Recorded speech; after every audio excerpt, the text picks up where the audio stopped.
মাত্রই উপস্থিত হলেন আমাদের সবার প্রিয় ডক্টর কাজী মতিন উদ্দিন আহমেদ স্যার।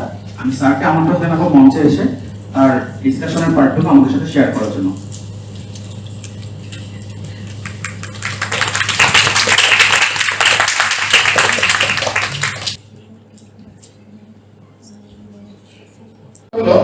বাংলাদেশে যে গ্রাউন্ড ওয়াটার ইরিগেশন হচ্ছে, আসলে গ্রাউন্ড ওয়াটারের উপরে কি ইম্প্যাক্ট হচ্ছে, ডিপ্লিশন নিয়ে আমরা অনেক কনসার্ন। কিন্তু এখানে একটা নতুন অ্যাসপেক্ট আছে, এটা কোয়ান্টিফাই করা হয়েছে এই পেপারের মধ্যে। এই ইস্যুটা নিয়ে আমরা কথা বলতে আসছি, এটা হলো আমাদের কাজ। তো বাংলাদেশ, আমরা আগে বাংলাদেশকে পৃথিবী চিন্তা country of flood and famine হিসাবে, বর্ষা বন্যা হবে, দুর্ভিক্ষ হবে, আমাদের ওই অবস্থা থেকে চেঞ্জ হয়ে গেছে। তোমরা ওই অবস্থা দেখো নাই। You are now proud citizens of Bangladesh. যে বাংলাদেশ হলো এখন একটা ডিফারেন্ট কাইন্ড অফ বাংলাদেশ। আমরা যে বাংলাদেশ দেখছি অনেক, আমাদের অনেক এই গত 50-51 বছরে অনেক ডেভেলপমেন্ট হয়েছে। তার মধ্যে একটা বড় ডেভেলপমেন্ট যেটা হয়েছে সেটা হলো আমাদের এই ফুড সিকিউরিটি। এখন এই ফুড সিকিউরিটি আমাদের একটা বড় ইস্যু ছিল। তোমরা ফ্যামিলির কথা যেটা বলছি, যে আমরা আমাদের লাইফে একটা বড় ফ্যামিলি দেখেছি, আমাদের আগের জেনারেশন তারা দেখেছে। এখন তোমরা জীবন লাগিয়ে যে আমরা আমাদের দেশে এরকম কোনো ঘটনা। এখন এটার পিছনে মূল যেই ইস্যুটা কাজ করেছে সেটা হলো গ্রাউন্ড ওয়াটার ইরিগেশনের ফলে এটা আমরা অ্যাচিভ করতে পেরেছি। এখন প্রথম প্রশ্ন হলো যে গ্রাউন্ড ওয়াটার আমরা কেন ব্যবহার করি বাংলাদেশে? বাংলাদেশ হলো নদীর দেশ, আমরা কেন গ্রাউন্ড ওয়াটার ব্যবহার করি? বাংলাদেশের প্রবলেমটা যেটা হলো, একটা হলো too much and too little surface water. এক সময় আমরা আন্ডার ওয়াটার, আর এই সময় আমাদের নো ওয়াটার, এবং এই জন্য গ্রাউন্ড ওয়াটারের উপরে আমাদের ডিপেন্ডেন্সটা বাড়াতে হচ্ছে। ওয়ার্ল্ডের মধ্যে যে সমস্ত কান্ট্রি বেশি গ্রাউন্ড ওয়াটার ইউজ করে, বাংলাদেশ তার মধ্যে 6 নম্বর। কান্ট্রি ওয়াইজ কিন্তু আমরা অনেক ছোট, কিন্তু আমাদের গ্রাউন্ড ওয়াটার extraction পরিমাণ যেটা হলো 6 in the world, and most of the water is used for irrigation sector. আর গ্রাউন্ড ওয়াটার ডিপ্লিশন এখন একটা গ্লোবাল ইস্যু। এটা নাসার একটা এনিমেশন, যেখানে দেখতেছো যে 3টা কারণ, যে একটা হলো ন্যাচারাল ভেরিয়েবিলিটি, হিউম্যান অ্যাক্টিভিটি, আর ক্লাইমেট চেঞ্জের ফলে ওয়ার্ল্ডের মধ্যে গ্রাউন্ড ওয়াটার কিভাবে চেঞ্জ হচ্ছে।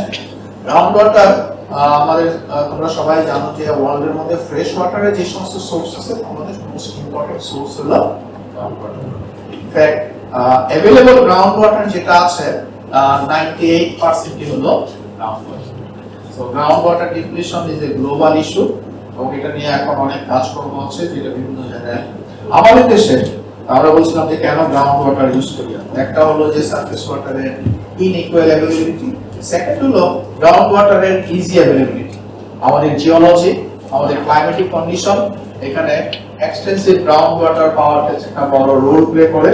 আমাদের শেয়ারহোল্ডারদের যে আনকনসলিডেটেড থেকে সেমি কনসলিডেটেড সেডিমেন্ট আছে আপ টু 300 মিটার, এখান থেকে we can get fresh water extensively, এবং লোকাল টেকনোলজি ইউজ করে আমরা এগুলিকে এক্সট্রাক্ট করতে পারি।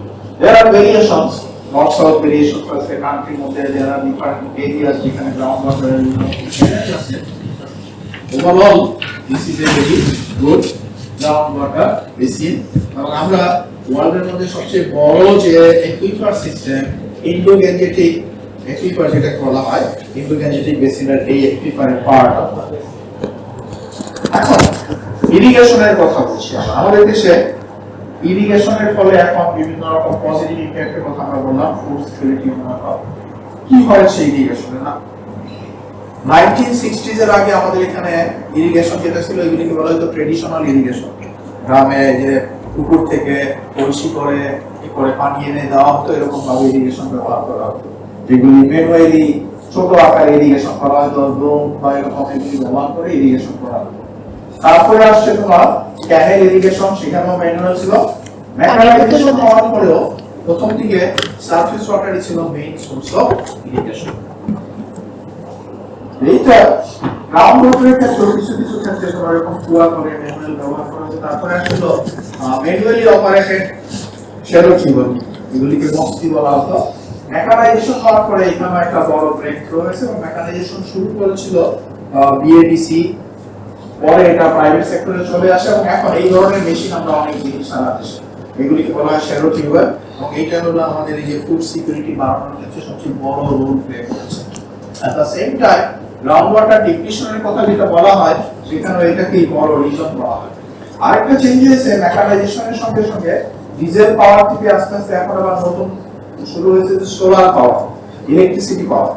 এখানে যে ট্রানজিশন গুলি হয়েছে আমাদের এখানে রেইনফেড থেকে আমাদের এগ্রিকালচার, রেইনফেড থেকে ইরিগেটেড এগ্রিকালচার দিকে চলে গেছে। শুরু হয়েছিল সারফেস ওয়াটার দিয়ে, but now irrigation is majority of the irrigation is provided with ground water, manual বলেছিলাম সেখান থেকে মেকানিক্যালের দিকে আমরা গিয়েছি।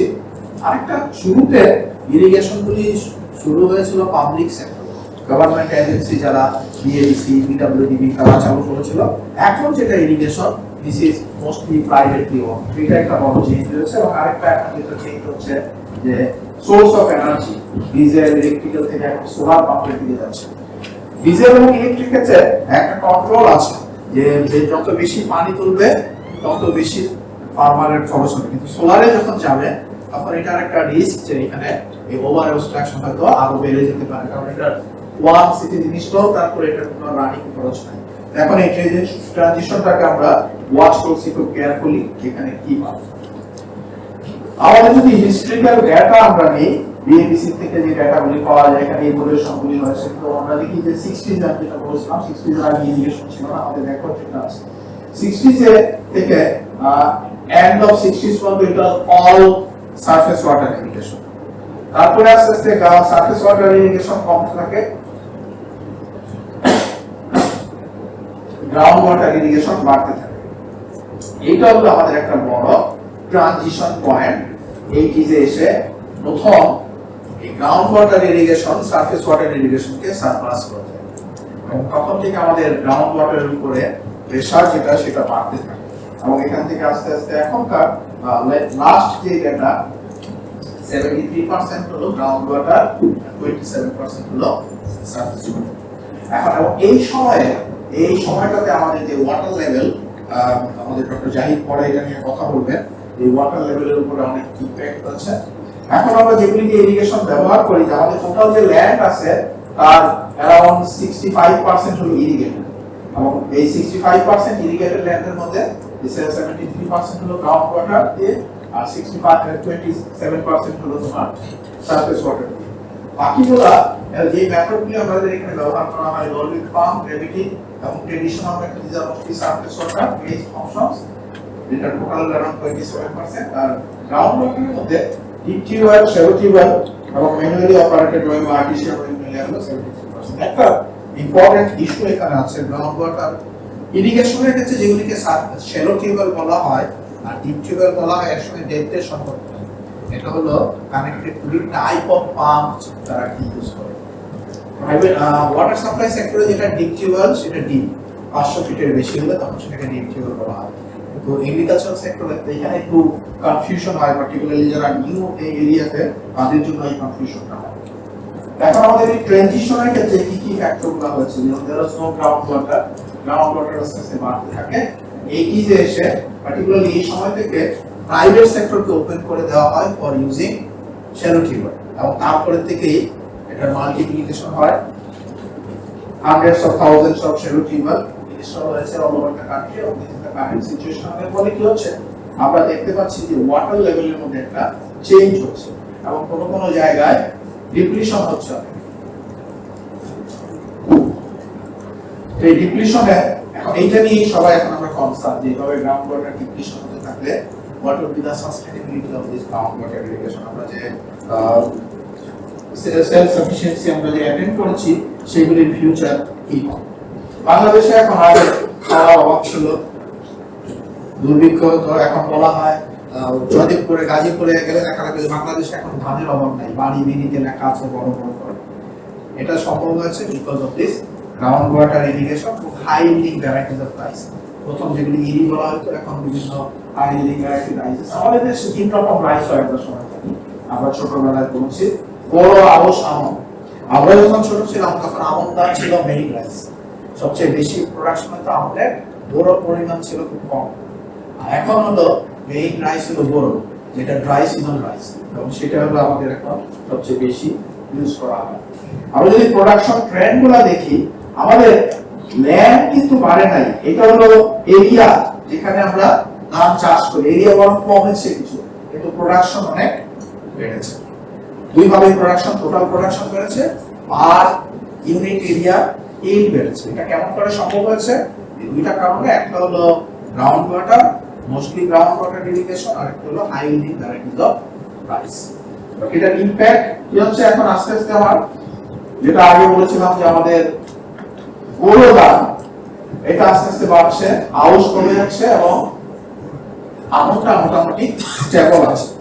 এটার আরেকটা ইমপ্যাক্ট হলো আমাদের যে ওয়াটার কনজাম্পশন, যে দুটা জিনিস এখানে বাড়তেছে, এটার সঙ্গে একটা হলো ওয়াটার কনজাম্পশন আর একটা হলো ফার্টিলাইজার। ওয়াটার কনজাম্পশন দিয়ে আমরা মূলত কথা বলবো যে গ্রাউন্ড ওয়াটার বেশি তোলার ফলে এটা কি ইমপ্যাক্ট হচ্ছে। ফার্টিলাইজারের কনজাম্পশন যে বাড়ছে সেটারও কিন্তু ইমপ্যাক্ট আছে অন দি কোয়ালিটি। ওইটা নিয়ে আমরা এখানে আজকে কথা বলবো না, পরে। এখন আমাদের ফুড সিকিউরিটি এনহান্স হয়েছে because of this. Rice production যত বাড়বে আমাদের ফুড সিকিউরিটি তত এনহান্স হবে। এখন now the question is whether this groundwater irrigation is sustainable or not. যে সমস্ত জায়গায় এত ইরিগেশন করে ফসল ফলানো হচ্ছে, ধান উৎপাদন করা হচ্ছে, এগুলি যদি বন্ধ হয়ে যায় তাহলে কি হবে? এটা হলো আমাদের এখন কনসার্ন। এবং এই জন্য বলা হচ্ছে যে ইরিগেশন এখানে একটা মেজর রোল প্লে করে। ইরিগেশন এক্সপানশন এখনো বলা হচ্ছে যে there is scope for further expansion of irrigation. এখন গ্রাউন্ড ওয়াটারের কথা যদি চিন্তা করা হয় যে আমরা শুধুমাত্র গ্রাউন্ড ওয়াটার বেসড ইরিগেশন করবো, তখন আমাদের কনসার্নটা অনেক বেশি। নাও দেয়ার আর সিস্টেমেটিক মুভ যে সারফেস ওয়াটার ইরিগেশন আবার বাড়ানোর জন্য চেষ্টা করা হচ্ছে। তো এটা হলো আমাদের একটা কনসার্ন। অরণ্য এলাকা, যেমন ফর এক্সাম্পল আমি 90s এ অরণ্য এলাকার উপর আমার পিএইচডি থিসিসের কাজ করেছিলাম, তখন ওই এলাকার কন্ডিশন ইরিগেশন মাত্র শুরু হচ্ছে। এখন যদি আমরা ওই এলাকায় যাই, ফসল উৎপাদন অনেক বেড়েছে, কিন্তু আমাদের যে ওখানকার যে ওয়াটার লেভেল অনেক জায়গাতে সেগুলি খুব দ্রুত নেমে যাচ্ছে। ওয়াটার কোয়ালিটির মধ্যেও কিছু চেঞ্জ দেখা যাচ্ছে। এগুলি নিয়ে এখন কনসার্ন আস্তে আস্তে বাড়ছে বিভিন্ন জায়গায়। ডক্টর আনোয়ার জাহিদ এগুলি নিয়ে পরে কথা বলবেন। আমরা উই আর লাকি যে আমাদের দেশে water development board has a very good network of ground water monitoring, এবং এগুলির উপর বেসিস করে কিন্তু আমরা এখন এই কথা বলছি যে whether this is sustainable or unsustainable কি হচ্ছে। তো ডক্টর জাহিদ এটা নিয়ে কথা বলবে। আমরা বিভিন্ন রকম ট্রেন্ড দেখি যে কোথাও পানি তোলা হচ্ছে, কোনো ডিক্লাইন হচ্ছে না, ইকুইলিব্রিয়াম মেইনটেইন করছে। এইটা হলো আমাদের এই বেঙ্গল ওয়াটার মেশিনের যে পুরো কনসেপ্টটা এখান থেকে আসছে, যেখানে পানি বেশি তোলা হচ্ছে কিন্তু আমাদের ডিপ্লিশন হচ্ছে। এখানে এটা কেন হচ্ছে না ডক্টর শামসুদ্দোহা এটা এক্সপ্লেইন করবে। কিছু এলাকায় নেমে যাচ্ছে, অনেক জায়গাতে ফ্লাকচুয়েশন হয়।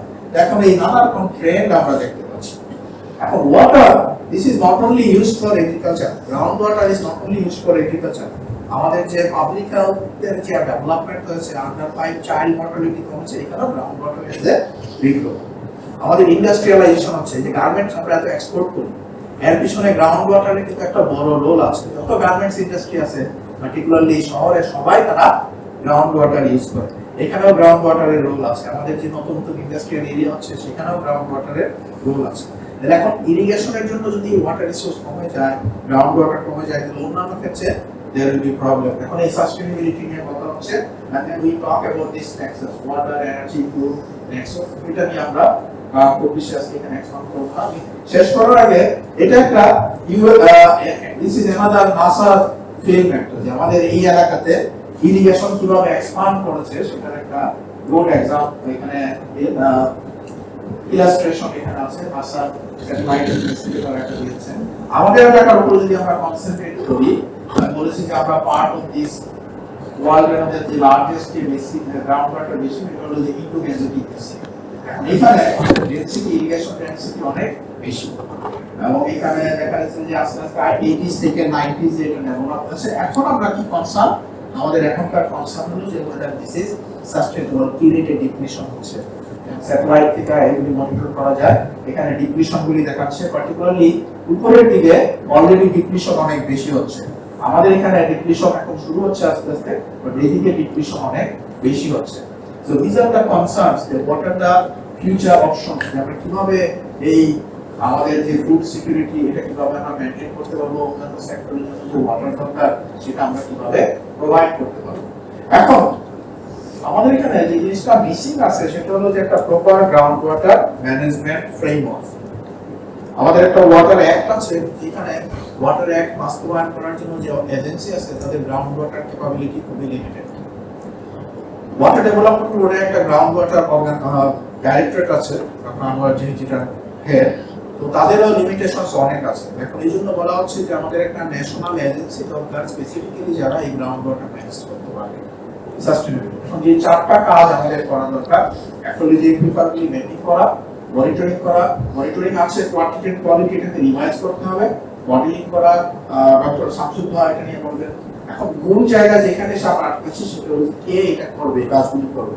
There has to be a national agency responsible যারা এনশিওর করবে যে গ্রাউন্ড ওয়াটার আমাদের যেখানে দরকার সেখানে প্রপারলি যতটুকু দরকার ব্যবহার করা হচ্ছে। আমি এখানে স্টপ করব। এখন ডক্টর জাহিদকে বলবো যেখানে monitoring, this is a very important part. The Water Development Board has been doing this since 1960s এবং তারা এটাকে রিসেন্টলি মডার্নাইজ করেছে। আমরা যত যে গ্রাউন্ড ওয়াটার নিয়ে যে সমস্ত কথা বলি সবকিছু কিন্তু we talk based on data from Water Development Board. We are happy that Dr. Zahid is with us. Zahid, over to you.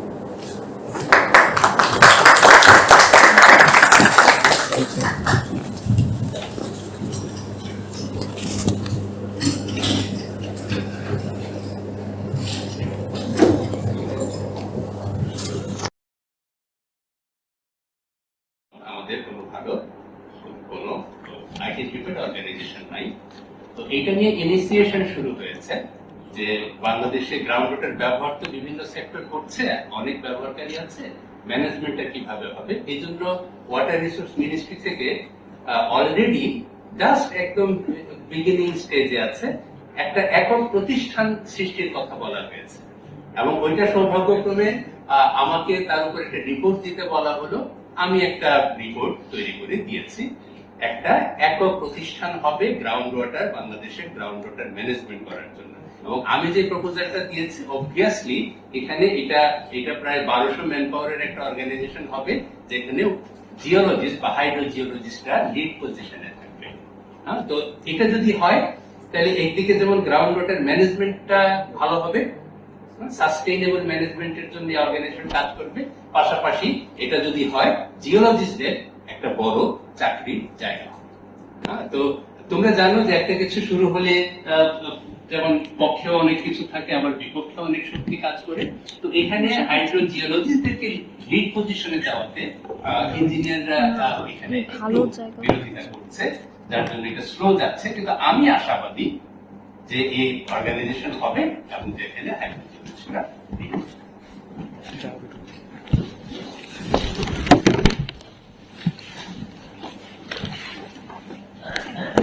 আমার অংশের প্রেজেন্টেশনটা শুরু করি আর কি। যে মনিটরিং, মোদিন স্যার অলরেডি অনেক কথা বলেছে।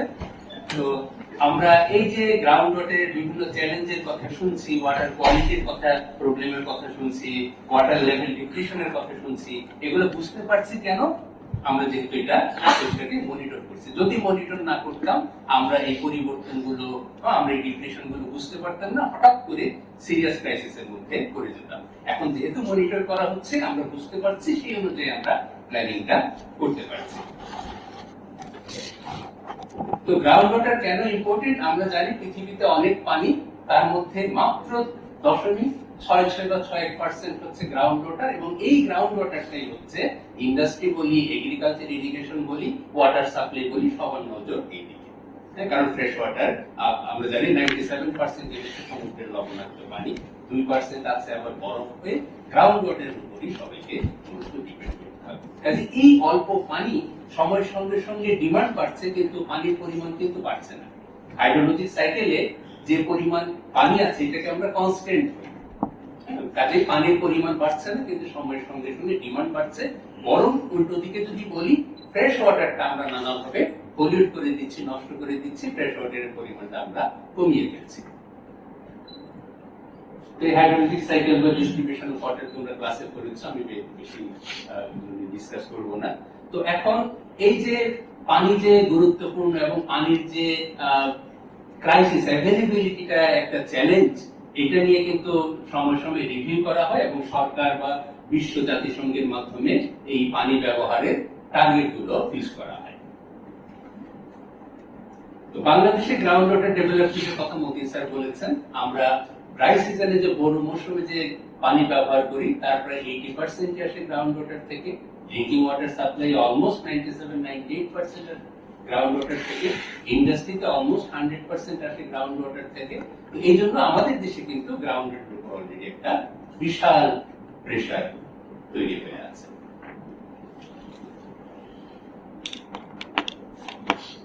তো এখন আমরা আমাদের একটা ন্যাশনাল ওয়াটার পলিসি আছে যেটা 99 সালে হয়েছে। সেখানে বলা আছে যেখানে সারা বছর নদীতে বা সারফেস ওয়াটার অ্যাভেলেবল থাকে সেখানে ইরিগেশন কাজে সারফেস ওয়াটার ইউজ করতে হবে।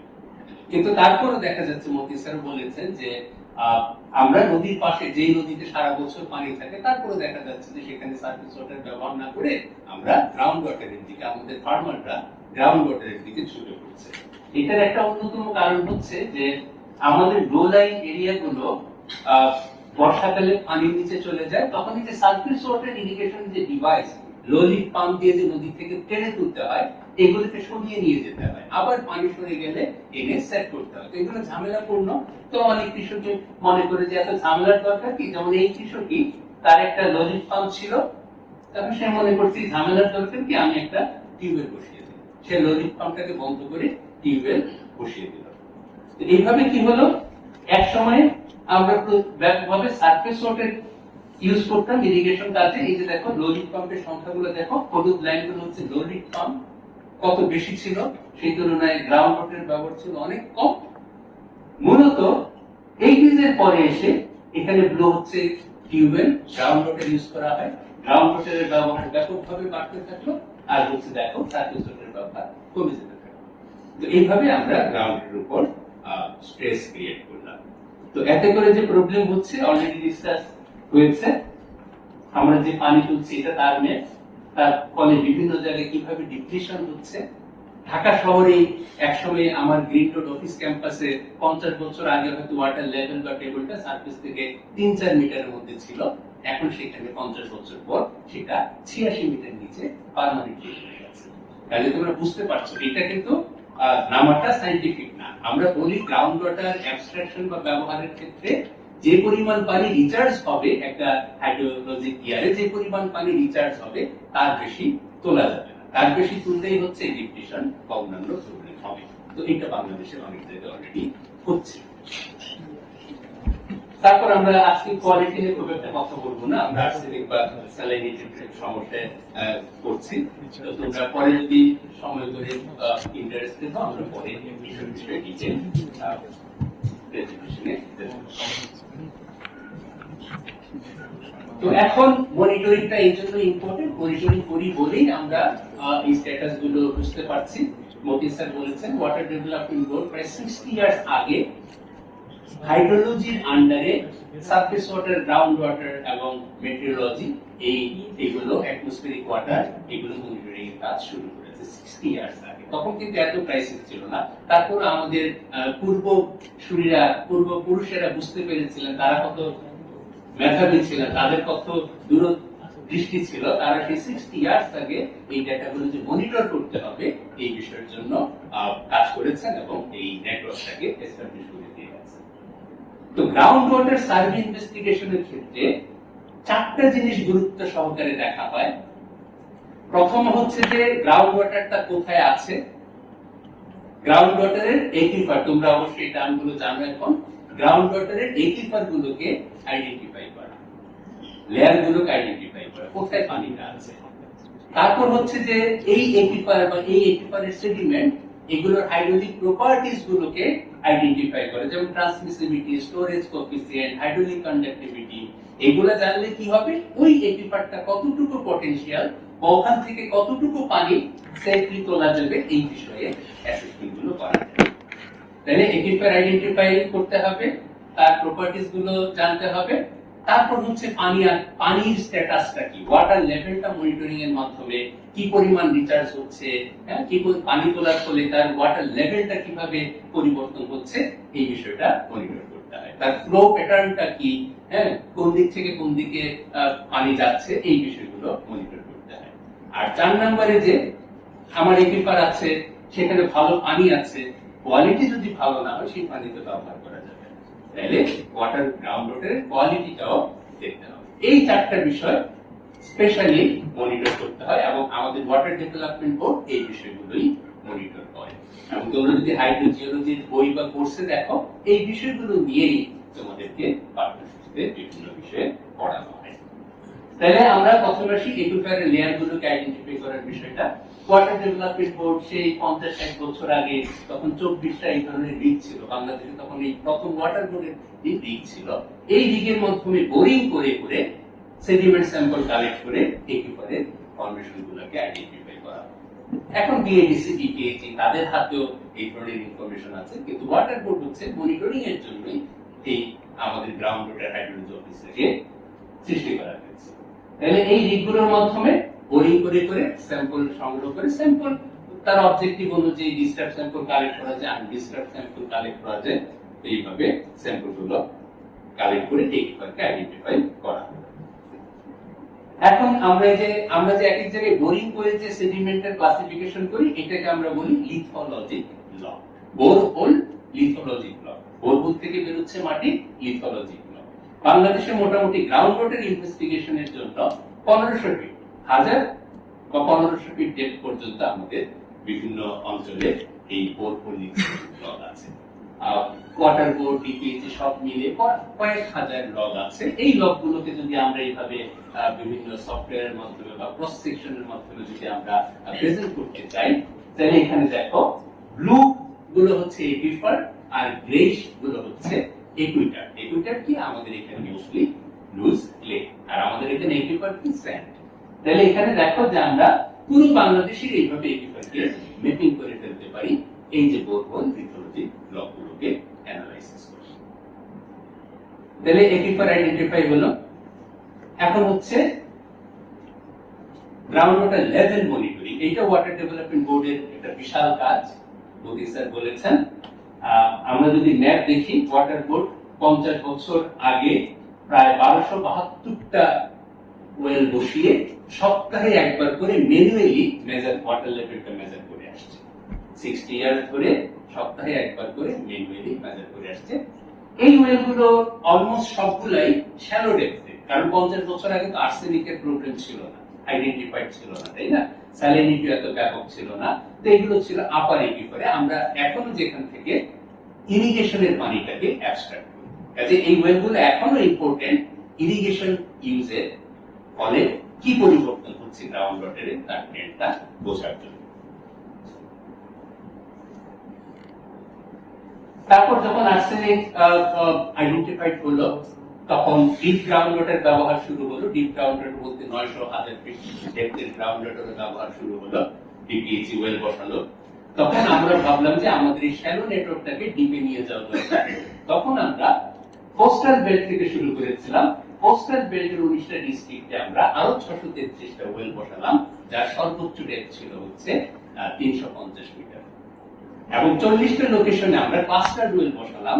প্রথমে ডিপটা বোরিং করে যতগুলো প্রমিজিং লেয়ার আমরা পেয়েছি সবগুলোতে একটা করে মনিটরিং ওয়েল বসিয়েছি। তাহলে 4 থেকে 5টা করে এক একটা লোকেশনে ওয়েল বসিয়েছি, প্রত্যেকটা লেয়ারের ওয়াটার লেভেল এবং ওয়াটার কোয়ালিটি মনিটর করার জন্য। এটা 2012-13 সালের দিকে।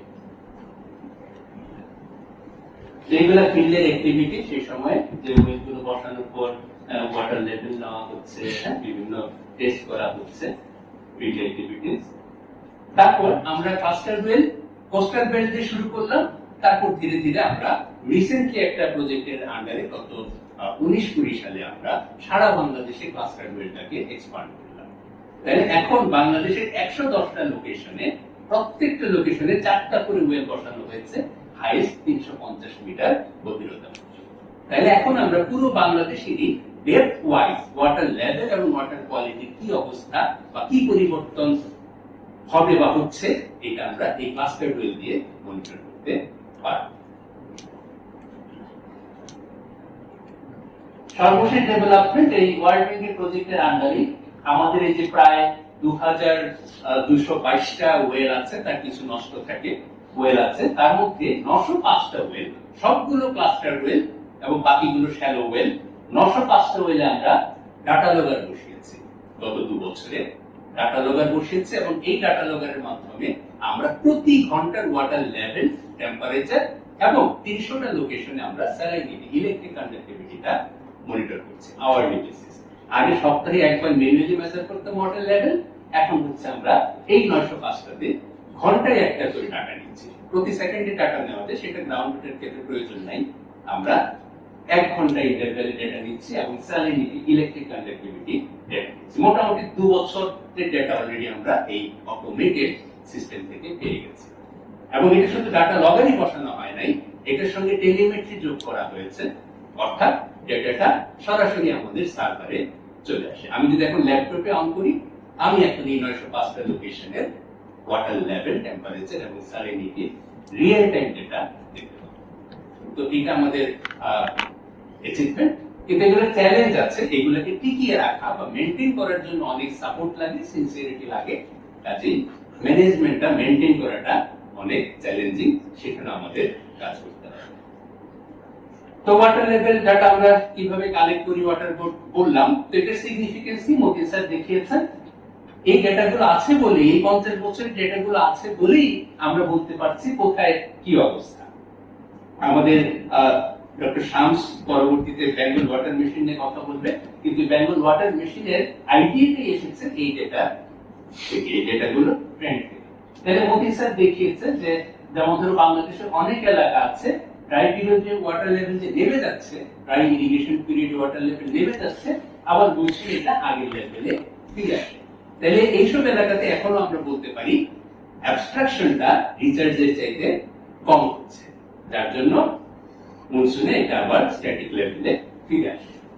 তারপর এগুলো মতিন স্যার দেখিয়েছেন বেঙ্গল ওয়াটার মেশিনের আইডিয়া, উইথ টাইম অ্যাবস্ট্রাকশন বাড়ছে একটা লেভেল পর্যন্ত অনেক জায়গাতেই, যে অ্যাবস্ট্রাক্ট বাড়ানোর পরও আবার বর্ষাকালের বৃষ্টি দিয়ে পানিটা রিচার্জ হয়ে যেত, কিন্তু আবার রিসেন্ট টাইমে দেখা যাচ্ছে যে আবার অ্যাবস্ট্রাকশনটা বেশি হয়ে গেছে রিচার্জের চাইতে বা পটেনশিয়াল রিচার্জের চাইতে, ফলে ওয়াটার লেভেল কিন্তু ডিক্রিজ হচ্ছে। তো অনেক জায়গাতে আছে যে এইভাবে ওয়াটার লেভেল ডিক্রিজ হচ্ছে। আর খুব খারাপ সিচুয়েশন হচ্ছে ঢাকা। এখানে দেখো রিচার্জের কোনো সিম্পটমই নেই, আমরা এত বেশি অ্যাবস্ট্রাক্ট করছি সেই তুলনায় রিচার্জ হচ্ছে না বললেই চলে। প্লাস আমরা ঢাকাকে কভার করে ফেলেছি, রিচার্জ হচ্ছে না বললেই চলে, কন্টিনিউয়াসলি ঢাকা সিটিতে ওয়াটার লেভেল নেমে যাচ্ছে, যেটা অ্যালার্মিং। ওয়াসা এখন প্ল্যান করছে বেশি বেশি সার্ভিস ওটা ইউজ করবে, কিন্তু কবে তাদের প্ল্যানটা বাস্তবায়ন হবে এটা খুব আনসার্টিন। এই জন্য এখন থেকে আমাদেরকে ভাবতে হবে আরো কিভাবে এটা ভালো ম্যানেজ করা। তো এই ঢাকার সিচুয়েশনটা ধীরে ধীরে বরেন্দ্র এবং ঢাকার চারপাশে হয়ে যাচ্ছে। ঢাকার চারপাশে এই ঢাকার ইম্প্যাক্টের, ঢাকার অ্যাবস্ট্রাকশনের ইম্প্যাক্ট, তারপরে এগ্রিকালচার অ্যাবস্ট্রাকশনের ইম্প্যাক্ট, প্লাস হচ্ছে ঢাকার চারপাশে প্রচুর ইন্ডাস্ট্রি হচ্ছে, প্রত্যেকটা ইন্ডাস্ট্রিতে গ্রাউন্ড ওয়াটার ব্যবহার হচ্ছে। সব মিলিয়ে ঢাকার চারপাশে, ঢাকা থেকে মোটামুটি 100 কিলোমিটার রেডিয়াসের মধ্যে ওয়াটার লেভেল কন্টিনিউয়াসলি নেমে যাচ্ছে।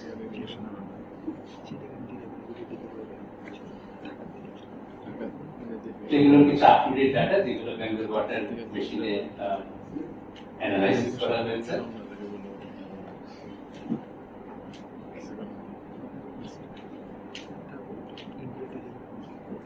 তো যাক, এই ডেটাগুলোকে আমরা ম্যাপের মাধ্যমে প্রকাশ করতে পারি। তো এখন ওয়াটার লেভেল দিয়ে আমরা যে শুধুমাত্র ফ্লাকচুয়েশনের ট্রেন্ডটা দেখলাম তা না, এই ডেটা দিয়ে একটা এলাকাতে বর্ষাকালে কি পরিমাণ পানি রিচার্জ হচ্ছে, এই রিচার্জটাও কিন্তু এস্টিমেট করা যায় ওয়াটার লেভেল ডেটা দিয়ে। বিভিন্ন ইকুয়েশন আছে, তোমরা নিশ্চয়ই ক্লাসে পড়েছো। তারপর যেটা আমাদের ডক্টর শামস যেটা ডিটেইল বলবেন আর কি, যে এই ওয়াটার ডেভেলপমেন্ট বোর্ডের পুরনো 1272টা ওয়েলের 500 ওয়েলের ডেটা নিয়ে, প্রায় 40 বছরের ডেটা নিয়ে অ্যানালাইসিস করা হয়েছে এই বেঙ্গল ওয়াটার মেশিন পেপারটাতে, এবং এখানে দেখা হয়েছে যে কোথায় রিচার্জ হয়ে আবার আগের লেভেলে ফিরে আসে ওয়াটার লেভেল, এবং কোথায় আসে না। যেখানে ফিরে আসে সেখানে আমরা বলছি বেঙ্গল ওয়াটার মেশিনটা কার্যকর, যেখানে আসে না সেখানে হচ্ছে এটা কার্যকর নেই, সেখানে হচ্ছে ম্যানেজমেন্ট বা প্ল্যানিং এ কি করা যায় চিন্তা ভাবনা করতে হবে। স্ট্রেসটাকে রিডিউস করার জন্য বা মিটিগেট করার জন্য কি করা যায় সেটা আমাদের চিন্তা করতে হবে। কিন্তু এখান থেকে একটা ধারণা দেওয়া হচ্ছে কোথায় গ্রাউন্ড ওয়াটার ব্যবহার করা যাবে, কোথায় এটাকে সতর্কতার সঙ্গে ব্যবহার করতে হবে। তাহলে আমরা ওয়াটার লেভেল মনিটরিং কিভাবে ওয়াটার বোর্ড করে দেখলাম। তারপর হচ্ছে যে যেটা বলছিলাম যে একিফার পাম্প টেস্টের মাধ্যমে সারা দেশে আমরা একিফারের সেডিমেন্টের হাইড্রোলিক প্রপার্টিজ গুলো আমরা ডিটারমিন করি। তো এটা ওয়াটার বোর্ড প্রায় 350 মতো একিফার পাম্প টেস্ট সারা দেশে এর মধ্যে করেছে। আগে মূলত আপার ইরিগেশন জোরে করা হতো, এখন ডিপ একিফারেও আমরা একিফার পাম্প টেস্ট করছি। এগুলো একিফার পাম্প টেস্টের কিছু ছবি। তারপর সবশেষে যেটা বলছিলাম যে ওয়াটার কোয়ালিটি, এটা নিয়ে বেশি কথা বলবো না। আগে আমাদের ভালো ল্যাব ছিল না, আমরা এখন ল্যাবরেটরি তৈরি করছি এবং আমাদের প্ল্যান আছে এখন থেকে আমরা অলরেডি একটা প্রজেক্টের আওতায় সারা দেশ থেকে 905টা লোকেশন থেকে ওয়াটার স্যাম্পল নিয়ে ডিটেল ওয়াটার কেমিস্ট্রি করছে ড্রাই এবং ওয়েট পিরিয়ডে। তার মধ্যে 110টা ক্লাস্টার ওয়েলও আছে। এটা যখন আমরা পাবলিশ করব তখন আমরা বাংলাদেশের ন্যাশনাল স্কেলে এই যে 1000 ফিট গভীরতা পর্যন্ত যে একিফার গুলো আছে এগুলোর ওয়াটারের কোয়ালিটিটা কেমন আমরা এটা ন্যাশনাল স্কেলে আমরা এটা একটা মোটামুটি ধারণা দিতে পারবো। ডাটা যত বেশি হবে একুরেসি তত ভালো হবে, কিন্তু এগুলো দিয়ে আমরা একটা ধারণা দিতে পারবো। এরকম মাল্টিলেয়ার একিফারের ওয়াটার কোয়ালিটি নিয়ে আমরা এখন পর্যন্ত বাংলাদেশে কাজ করতে পারিনি। বিক্ষিপ্তভাবে বিভিন্ন জায়গায় কাজ হয়েছে, কিন্তু এইভাবে করা যায়নি। আমাদের প্ল্যান আছে এই ওয়াটার কোয়ালিটির কাজটাকে আমরা 2 বছর 3 বছর পর পর যাতে কন্টিনিউ করতে পারি, তাইলে আমরা এই মাল্টিলেয়ার একিফারে ওয়াটার কোয়ালিটির কি পরিবর্তন হচ্ছে বা ওয়াটার কোয়ালিটির স্ট্যাটাস কি এইটাও আমরা জাতির সামনে তুলে ধরতে পারবো। তো আমাদের জিওলজিস্টরা যত ভালো কাজ করবে জাতি তত ভালো ডেটা পাবে। এগুলো ল্যাবরেটরি কিছু। তো এখন আমাদের যে ন্যাশনাল ওয়াটার অ্যাক্ট আছে এবং ওয়াটার পলিসি হয়েছে 2018, এগুলোর অনেকগুলো লক্ষ্যকে বাস্তবায়ন করতে গেলে এই হাইড্রোলজিকে, বিশেষত গ্রাউন্ড ওয়াটার হাইড্রোলজি, এই ডেটা যেগুলোর কথা বললাম এই ডেটাগুলো অত্যন্ত গুরুত্বপূর্ণ। এই ডেটাগুলো ছাড়া এই ওয়াটার অ্যাক্ট বা ওয়াটার রুলের অনেক দিকই ইমপ্লিমেন্ট করা যাবে না। এই জন্য ওই যে একটা আলাদা একক সংস্থারও ম্যানেজমেন্টের জন্য সংস্থারও প্রয়োজন রয়েছে। তো যাই হোক, আমি প্রায় শেষ পর্যায়ে চলে এসেছি। এখনো আমাদের অনেক কাজ বাকি। ওয়াটারের মোবিলিটির সঙ্গে সঙ্গে আর্সেনিক স্যালিনিটি কিভাবে মুভ করছে, ভবিষ্যতে কোথায় যেতে পারে, এগুলো আমাদেরকে ভালোভাবে মনিটর করতে হবে। তারপর আমরা এখন ক্লাইমেট চেঞ্জের কথা বলছি, আমরা গ্লোবাল মডেল নিয়ে অনেক কথা বলে ফেলছি, কিন্তু আমাদের প্রেক্ষিতে আমাদের পোস্টে সি লেভেলের কি অবস্থা হচ্ছে এগুলো নিয়ে আমরা গবেষণা খুব একটা করছি না, করতে হবে। আমরা শুরু করেছি, কারণ আমাদের পোস্টে যে শুধু সি লেভেল রাইজ করবে এটা ভেবে বসে থাকলে হবে না। আমাদের পোস্টে সেডিমেন্টেশন হচ্ছে, আমাদের পোস্টে ইরোশন হচ্ছে, সাবসিডেন্স হচ্ছে, এগুলো নিয়েও কাজ করতে হবে। তারপর হচ্ছে যেহেতু আমরা সবাই এখন বুঝতে পারছি যে সময়ের সঙ্গে সঙ্গে ওয়াটারের প্রাইসেস বাড়ছে, এই জন্য ওয়াটারের বাজেট করে এখন আমাদের পানির ব্যবহারটা করতে হবে। ওয়াটার বাজেট করার জন্য আমাদের কি জানতে হবে? আমরা যদি ইউনিয়ন লেভেল থেকে শুরু করতে চাই, ওই ইউনিয়ন লেভেলে আমার অ্যাভেলেবল বা ইউজেবল ওয়াটার রিসোর্স কি পরিমাণ আছে, ওই ইউনিয়নে ওয়াটারের ডিমান্ড কি আছে, এগ্রিকালচার, ওয়াটার সাপ্লাই অথবা যদি ইন্ডাস্ট্রি থাকে তাদের ডিমান্ড কতটুকু আছে, তাহলে আমি রিসোর্স জেনে ডিমান্ড জেনে আমাকে ওয়াটার অ্যালোকেট করতে হবে। এখন যদি ডিমান্ডের চাইতে যদি আমার অ্যাভেলেবল বা ইউজেবল রিসোর্স বেশি থাকে তাহলে সবাইকে দিতে পারবো, কিন্তু বাস্তব সিচুয়েশন হচ্ছে উল্টোটা। এই জন্য আমাদেরকে হিসেব করে করে অ্যালোকেশন দিতে হবে। এখন যেখানে যেখানে শর্টেজ আছে, যেখানে ডিমান্ডের তুলনায় ওয়াটারের ক্রাইসিসটা অনেক বেশি, আমাদের প্ল্যান করতে হবে যে কিভাবে তাইলে এই যে অন্যান্য যে ডিমান্ড গুলো আমরা মিটাতে পারছি না, পানি দিতে পারছি না, কিভাবে পানিগুলো দেওয়া যায়। সেক্ষেত্রে আমাদের দেশে প্রচুর বৃষ্টি হয়, আমাদের নদ নদীতে প্রচুর পানি আছে। তো আমরা যদি আর্টিফিশিয়াল একুইফার রিচার্জ বা ম্যানেজড একুইফার রিচার্জের মাধ্যমে ওইসব এলাকাতে আমরা স্টোরেজ বাড়াতে পারি। তোমরা জানো Matin sir managed aquifer recharge নিয়ে অনেকদিন ধরে কাজ করছে। তাহলে যেসব জায়গায় সংকট রয়েছে আমরা সেখানে ম্যানেজড একুইফার রিচার্জের মাধ্যমেও এডিশনাল ডিমান্ড গুলোকে আমরা ফুলফিল করার চেষ্টা করতে পারি। এই জন্য এখন ডেটা প্লেন্স হয়েছে, আমাদের এখানে একটা ডেল্টা স্টাডি সেন্টার আছে, এটাকে আরো অ্যাক্টিভ করা যায় ডেল্টা প্ল্যানে অবদান রাখার জন্য। এটাকে অনেক অ্যাক্টিভ করা যায়, এটা ডিপেন্ড করবে তোমাদের পার্টিসিপেশনের উপর। ডেল্টা প্ল্যানের সঙ্গে আমরা জিওলজিস্টরা খুব বেশি সম্পৃক্ত হতে পারি নাই এখনো, অথচ ডেল্টা মানে কি একটা জিওলজিক্যাল টার্ম, একটা আর্থ সায়েন্সের একটা বড় ফ্যাক্টর বা ইস্যু। সেখানে আমরা জিওলজিকে ইনভলভ হতে পারছি না। ফরচুনেটলি এখানে 26টা বেজলিন স্টাডি হয়েছিল, তার মধ্যে গ্রাউন্ড ওয়াটার একটা, ওইটা আমি করার সুযোগ পেয়েছিলাম। কিন্তু এখানে আমাদের জিওলজিতে আরো বেশি ইনভলভ হতে হবে। এই ডেল্টা প্ল্যানকে যদি ঠিকভাবে বাস্তবায়ন করতে হয়, আমাদেরকে ছাড়া এটা বাস্তবায়ন সাস্টেইনেবলি করা যাবে না। তো আমরা পরে ডিসকাস করব। এটা আমার শেষ স্লাইড। আমি এটা এই ফিগারটা উপরে যে 4টা ফিগার দেখছো, এটা আমি দেখাতে খুব আনন্দ বোধ করি। এটা ইউএস জিওলজিক্যাল সার্ভের একটা রিপোর্ট থেকে নেওয়া। তো দেখো যে ন্যাচারাল রিসোর্সে যদি আমরা টাচ না করি, এনভায়রনমেন্ট, পরিবেশ, ইকোসিস্টেম সব খুব সতেজ থাকবে, সবুজ থাকবে, ভালো থাকবে। কিন্তু মানুষ তার প্রয়োজনে রিসোর্সে হাত দিবে, তার ডেভেলপমেন্টের জন্য এটা দিতে হবে। তা আমরা যদি একটা সার্টেন লেভেল পর্যন্ত পরিমিত হিসেব নিকেশ করে ব্যবহার করি, তাইলে আমরা পৃথিবীকে গ্রিন রাখতে পারবো, পরিবেশকে ভালো রাখতে পারবো। কিন্তু ঢাকার মতো যদি আমরা আনলিমিটেড আনওয়াইজ ডেভেলপ করি, তাহলে কিন্তু আমার এনভায়রনমেন্ট, দেখো গাছের পাতাগুলো শুকিয়ে গেছে, কি বোঝাচ্ছে? পরিবেশ এখানে বিপন্ন হয়ে গেছে। তাহলে আমরা যে তথ্যপত্র সংগ্রহ করছি, তার মূল উদ্দেশ্য কি?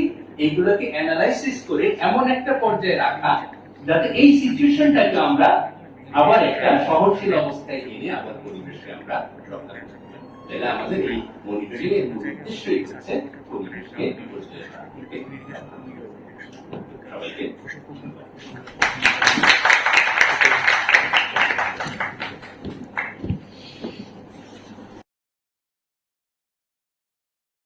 এবং অন্যান্য অফিসাররা যারা আজকে এই অনুষ্ঠান আয়োজন করেছে আমাদের এই বেঙ্গল ওয়াটার মেশিন পেপার নিয়ে আলোচনা করার জন্য, তো অনেক ধন্যবাদ।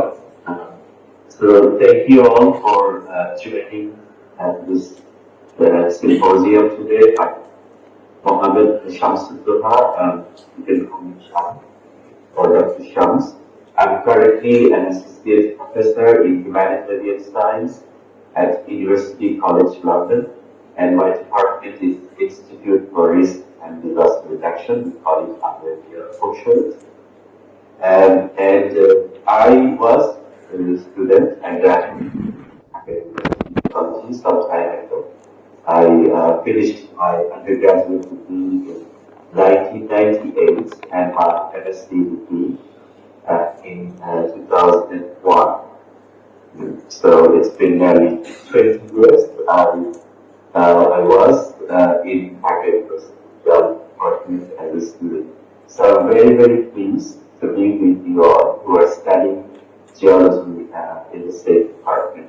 Without further ado, I'm just going to start with this first slide of the presentation. So here on this slide, we can see a long-term groundwater level report of photograph that comes from a monitoring borehole that I already explained. Bangladesh Water Development Board has an extensive network of monitoring groundwater levels across the country, and for the quantification of Bengal Water Machine, we use 465 of long-term groundwater level records. And this is one of them, and I'm showing to you that comes from Kugilla region.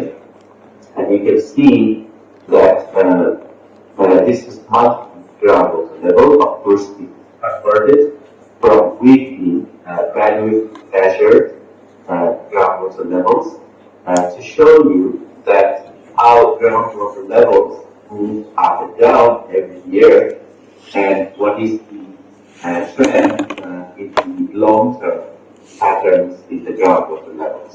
Now, what does actually falling groundwater levels mean? You can clearly see in this hydrograph that both wet season and dry season groundwater levels are slowly moving down, particularly the dry season groundwater levels have gone down quite substantially compared to the dry season groundwater level over this long 50-year period of time. Now, there are two questions that I have to pose to you. First question is, are groundwater levels falling over time? The answer is yes. It is falling over time, both in dry and wet season. The second question is very important. That is dynamic groundwater storage increasing? That is a much bigger question to us, and we really need to critically answer this question, which I will try to answer through this presentation. Now, if you calculate a linear trend or any kind of non-linear trend through the wet season as well as the dry season groundwater levels for every single borehole in Bangladesh, which I have done using 465 monitoring wells throughout the country, that will look like this. So the map on the left-hand side shows linear trends in groundwater levels from 1990 to 2018. And we are looking at the rates of groundwater level trends in centimeters per year. And you can clearly see that both dry as well as the wet season, which is shown on the map on the right-hand side of this slide. You can clearly see that majority part of Bangladesh is colored as red, orange to blue. There is very little area south and along the major river, particularly the Brahmaputra River, there is a bit of kind of blue.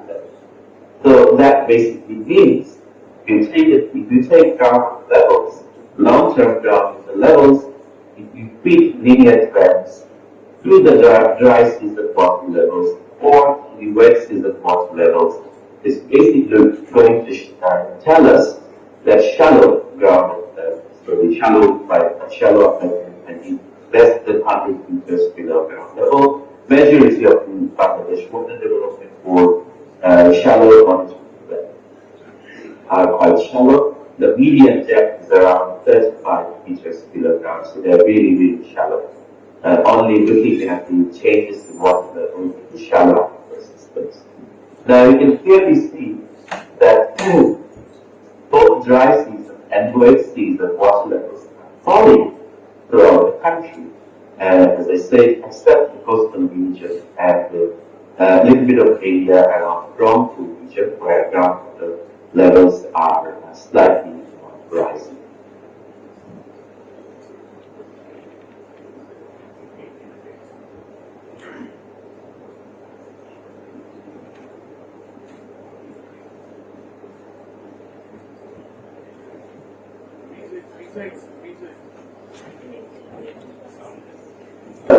I think I was on the slide when the dropped. So just to finish off, I was talking about from the linear trend calculations that it's quite alarming that the most part of Bangladesh groundwater levels, shallow groundwater levels are falling, and our current water management and water development policies are actually pretty much based on one critical piece of information, which is what is the deepest groundwater level. So if you look at only the deepest groundwater level and the falling rates of groundwater levels, then you are not going to be able to answer whether the groundwater storage, the long-term groundwater storage, whether it's depleting or it's enhancing. So this is the story that we wanted to tell through the Bengal Water Machine paper. So I'm now going to go into the analysis part and I'll speed up a little bit in this time. So you saw that the cover page of slides that featured our paper the Bengal Water Machine Quantified Freshwater Capture in Bangladesh. But it's not a new idea.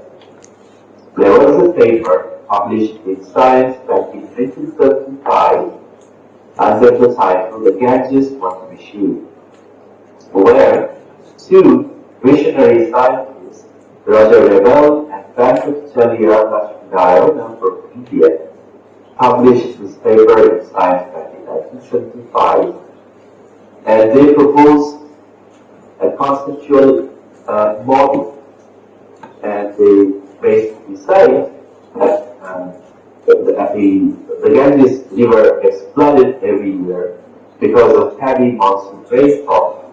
So if the farmers start pumping along the entire stretch of the Ganges River during the dry season, then the following monsoon season, that groundwater storage will be replenished. And if they keep pumping a little bit more every year, then the positions in the groundwater levels will go from A to B to C to D after several years of pumping, incrementally increasing the pumping rates, and that will be replenished from the surface water during the monsoon season. And as a result, groundwater storage will not only increase over time, but this will also reduce the flood hazards in the region. Because as you know, the places like Bihar and part of Uttar Pradesh in India, even part of Bangladesh, gets flooded during the monsoon season. So their kind of visionary idea was based on conceptual model and some hydrogeological understanding that in the shallow aquifer system, which is primarily unconfined, heavy pumping can actually lead to increase in storage rather than depletion. Now, that was 1975, and that paper, after the publication of it, unfortunately, neither Bangladesh government nor Indian government implemented this so-called Ganges Water Machine, and over time this was forgotten. Now, what we have found in our paper is that we are extremely lucky that Bangladesh Water Development Board has such a vast and dense monitoring network of shallow groundwater levels throughout Bangladesh. So we were able to see what was happening, what has been happening over the last 40 to 50 years in Bangladesh. So here we are looking at shallow groundwater level dynamics, and during the pre-development period, I'm mainly talking about before 1980s, when we had very little groundwater pumping for irrigation, you clearly see that the top left the diagram basically shows dry season groundwater levels, and the bottom one is showing wet season groundwater levels. And you can clearly see that the dry season groundwater levels was dropping because of not pumping but natural discharge into the river. Whereas in the wet season groundwater levels were basically going upward, replenishing through recharge from monsoon rainfall, as well as recharge coming from the rivers during the wet season. Now, this situation has been changed because of heavy pumping in the last 30, 40 years to produce rice, particularly the dry season bull rice, which is very high yielding. And Kodukka already mentioned, in much part of the country, primarily in the northern part, north central, southwestern, and southeastern part of Bangladesh, bull rice is heavily cultivated and is pretty much groundwater fed. In the coastal region, bull rice is not cultivated as much because the groundwater is relatively salty there, and salt and surface water is also very salty. So what has changed over the years we can see that the groundwater level now in diagram C is dropping around the pumping level, where you have pumping, you are developing over time something we call in hydrogeological term a cone of depression. So it's basically lowering of the groundwater levels around the well when you are pumping groundwater levels, groundwater for irrigation. And now in the wet dry season time, where there is no rainfall, we produce in Bangladesh guru rice, and which is, as I said, primarily dependent on groundwater. So you're lowering your groundwater levels during the dry season, and then in the wet season, when recharge takes place from monsoon rainfall or even river channels, you are again replenishing the aquifer level, groundwater levels through recharge. Now, if you look at the groundwater level monitoring, the signature, what would be the signature of groundwater level response in the hydrograph? So you can see here from left to the right, you can see that the annual groundwater level, the fluctuation of that has increased over time. So from 1980s to 2010 or recent time, you can clearly see that the wet season groundwater level has not changed very much in this particular diagram, whereas the dry season water level has incrementally increased, has gone down and down and down over time. What this actually means is that the long-term groundwater storage, rather than being depleted, it has increased over time. Because of the pumping during the dry season, we are creating more space, well, not necessarily new space, but we are creating more existing space in the aquifer that is now being replenished during the wet season because of the recharge from monsoon rainfall, flood waters, as well as from other surface water bodies. And this is the basis for our Bengal Water Machine quantification of increased or enhanced groundwater storage. Now, I have done some work with Professor Odessa as well as Nahid some years ago, and I published a paper in Hydrology Journal in 2011, where I talked about the different signature of groundwater levels in the Bangladesh Water Development Board hydrographs. And you can clearly see there are a couple of examples. So especially the top two panels, A and B, basically showing declining trend in wet dry seasons, whereas wet season groundwater levels decline is very little, and even in some cases there is no depletion in the wet season groundwater level.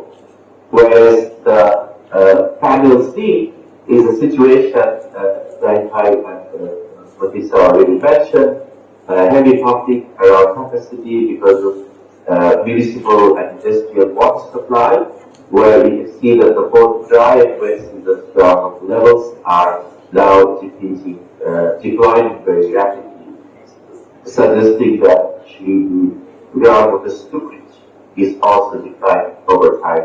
So this was an early work which ultimately led to the discovery of the Bengal Water Machine. So here again, I'm explaining the same hydrograph. You can see that on the left-hand side, we are seeing the situation in 1974, where we calculated actual groundwater recharge to be around 105 millimeters.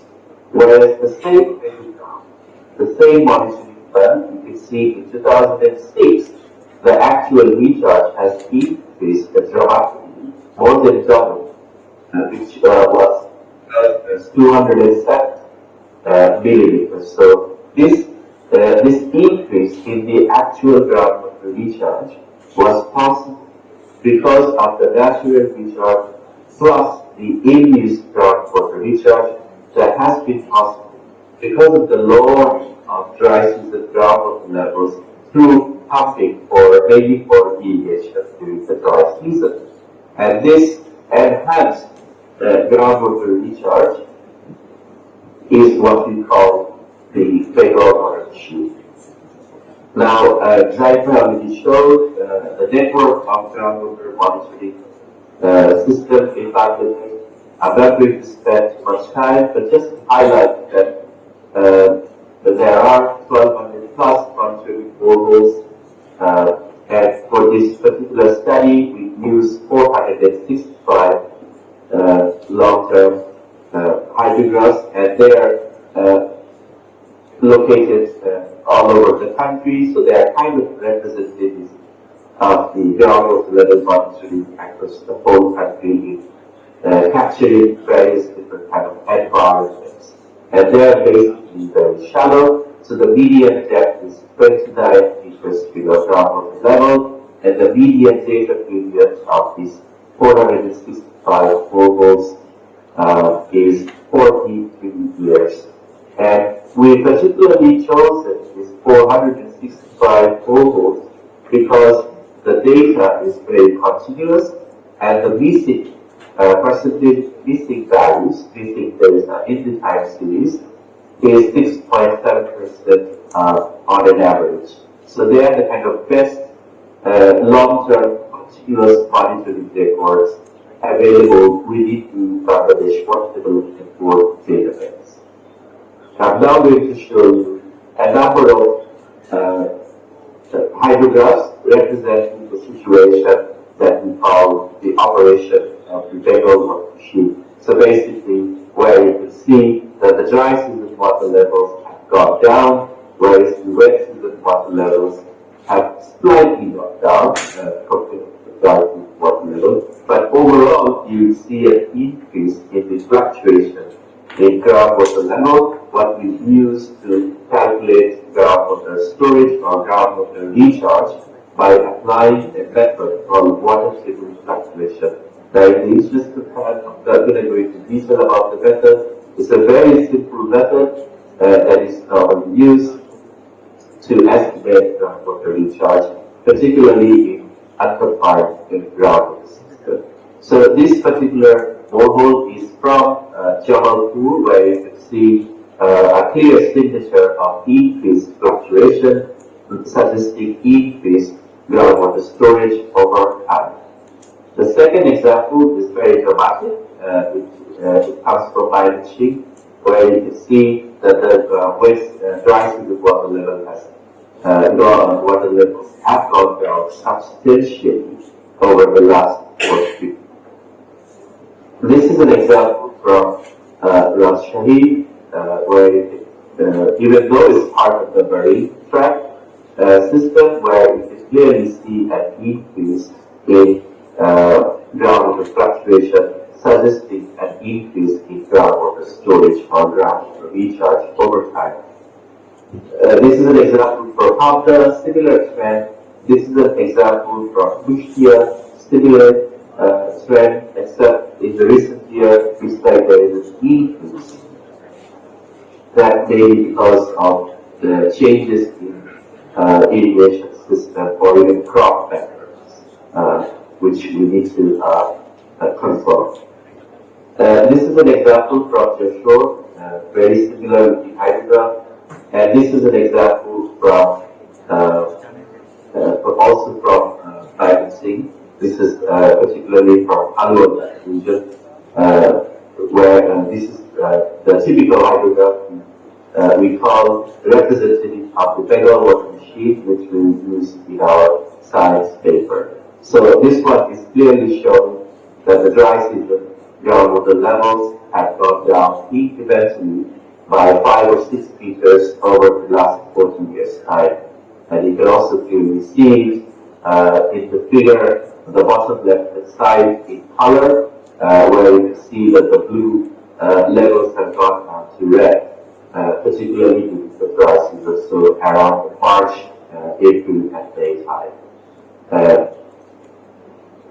So just to understand how we did the quantification, so here I'm using the same hydrograph to explain how the calculations of groundwater storage change was done. So for each year, the fluctuation, the net fluctuation, so from the dry season to wet season, fluctuation was calculated by using the 95th and the 5th percentile changes in groundwater levels, because we know that if we take the extreme maximum or minimum, those extreme values sometimes can be erroneous. There may be, measurements error, or there may be very exceptional flood year or drought year.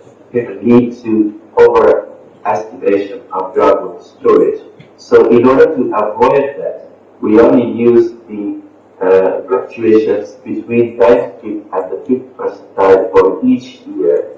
And the bottom figure, the bottom bar diagram is basically showing groundwater recharge calculated for each year. And you can clearly see that the pre-development recharge in this particular area represented by this borehole was around 88 millimeters per year in the pre-80s, whereas currently, under the development period, groundwater recharge has increased, and it is now around 185 millimeters per year.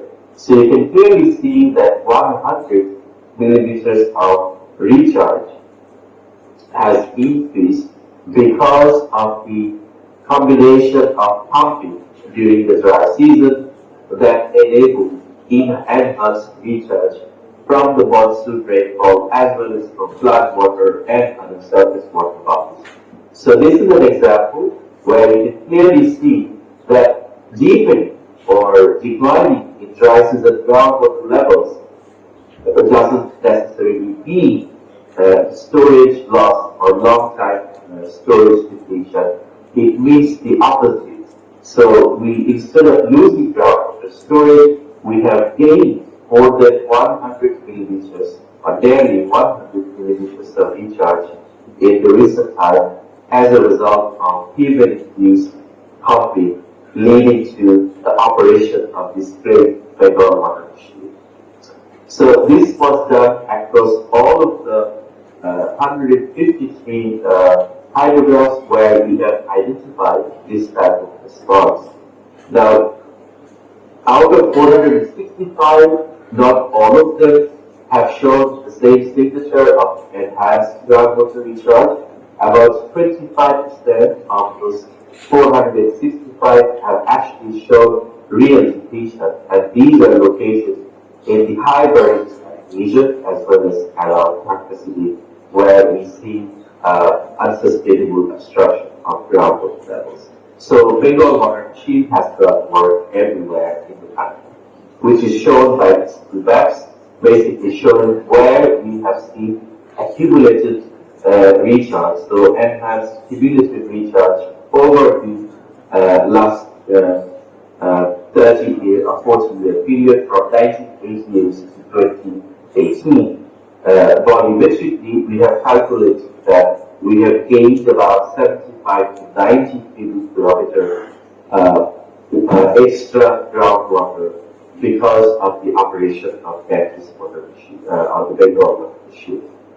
And just to compare the figure, this figure is 6 times more the reservoir capacity of Kaptai Lake. So it's a quite substantial amount of water that was captured by the operation of Bengal Water Machine over nearly 14-year period. And you can, in these two maps, you can see the pre-development period recharge compared to the development period recharge. And you can clearly see that mainly in the northwestern part of Bangladesh, where Buru rice is mainly cultivated during the dry season, we can see a positive change in groundwater recharge between the pre-80s and the recent period, confirming that the operation of the Bengal Water Machine has been quite successful in the northwest, primarily into Ganges floodplain and Brahmaputra River floodplain. The machine didn't work very well in the northeast Sylhet region, in the hilly terrain, the Chittagong Hill Tract, and in the south coastal area of Bangladesh, where surface geology is quite clayey, so the aquifers are there, are not under unconfined conditions, and groundwater pumping is also not very high compared to the northwest part of Bangladesh. So these combinations, where it works, we have seen an increase in groundwater recharge over time, whereas where the Bengal Water Machine didn't work, we have seen very low groundwater recharge, no increase, no further increase in enhanced or induced groundwater recharge. Again, just to finish off with a couple of slides I have. So this is directly taken from the science paper where we compare groundwater recharge in panel A and groundwater pumping in panel B. That comes from Bangladesh Agricultural Development Corporation, EAGE Irrigation dataset. And you can, these are called heat maps, where we're showing long-term groundwater recharge as well as long-term groundwater obstruction, just to show that the increase in recharge is comparable to the increase in groundwater obstruction, again confirming that it has been only possible because the farmers have pumped groundwater over the last 30 or 40 years for rural rice cultivation. If there was any pumping, Bengal Water Machine would have operated, and in terms of our food security, we wouldn't have reached the current state of near self-sufficiency in food production over the years. Again, just to finish off, that Bengal Water Machine has not operated everywhere, particularly is not operated well or has not operated well in the high Bering Tract region or part of the Bering Tract, and then it didn't operate in central part of Bangladesh around Dhaka city, where we have multiple again a very thick layer inhibiting groundwater recharge through deeper percolation of water because of the heavy presence of clay layer. And also it is constrained in the western part of Bangladesh, where we see potential groundwater recharge is rather limited because rainfall is also comparatively low in the western part of Bangladesh than the eastern and northeastern part of Bangladesh.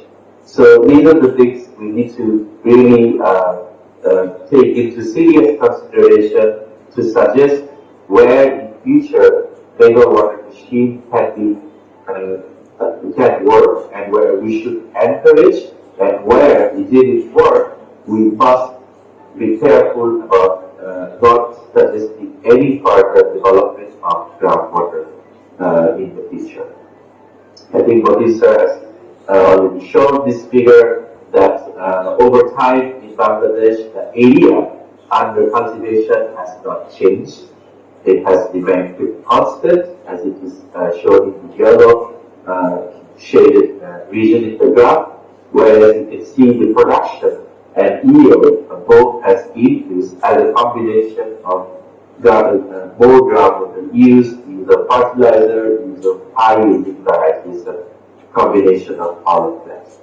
And you can see from the pie chart here that rural rice now contributes 54% of the overall rice production in Bangladesh. So it's more than 50% rice production comes from dry season, which is primarily fed rice crops in Bangladesh. Now, you might be wondering whether is this machine only operating in Bangladesh? Are there any other as any other regions or countries around the world where this Bengal Water Machine might be operating. We don't know at the moment, but I hope that with our finding, other researchers in other parts of the world might be looking very carefully through their monitoring, groundwater level monitoring data, and hopefully in the next few years we will be seeing more paper talking about the operation of such water machine around the world. So I'd like to finish here by thanking Bangladesh Water Development Board for their wonderful groundwater level monitoring data set, and also Bangladesh Agricultural Development Corporation for providing groundwater engagement information from the bioirrigation survey. And of course, I'm grateful to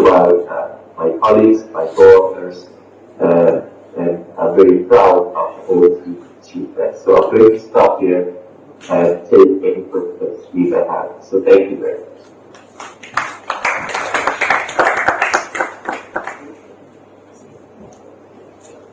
Back to you, Zahid.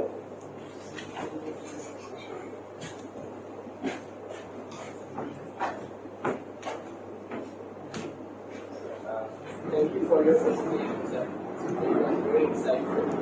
And sir, আমরা এখন প্রশ্ন answer পর্বটা শুরু করতে যাচ্ছি।